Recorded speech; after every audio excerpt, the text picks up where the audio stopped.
नबी करीम की महफल सजी हुई है। इधर अबू बकर है, इधर उमर है, उधर उस्मान है, उधर अली है, उधर तलहा है, उधर जुबैर है, इधर अब्दुर्रहमान है। सहाबा इकराम के इस जमगट्ठे में, हल्के में मुहम्मदुर रसूलुल्लाह चौदहवीं के चांद की तरह जलवा अफरोज हैं। सहाबा सितारों की तरह चमक रहे हैं। खजूरें आ गई, खजूरें खाने लग गए।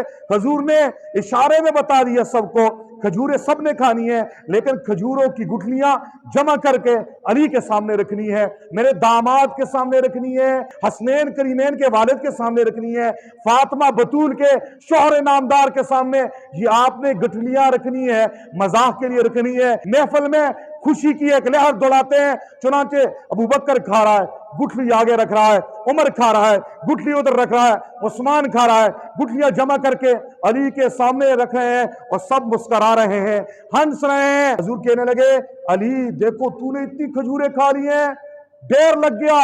अबू बकर भी कहने, अली जरा हमारा ख्याल भी रखो, सारी खजूरें अकेले आपने खा ली।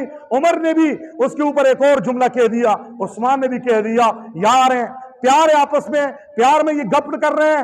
हजरत अली भी समझ गए रसूल अल्लाह मेरे साथ मजाक कर रहे हैं। कहने लगे, अल्लाह के नबी, हाँ मैं भी खा रहा हूं, आप भी खा रहे हैं, फर्क ये है मैं गुठलियों को निकाल के खा रहा हूं और आप सब ने गुठलियों समेत खा ली। सब सहाबा किराम मुस्कुराने लगे।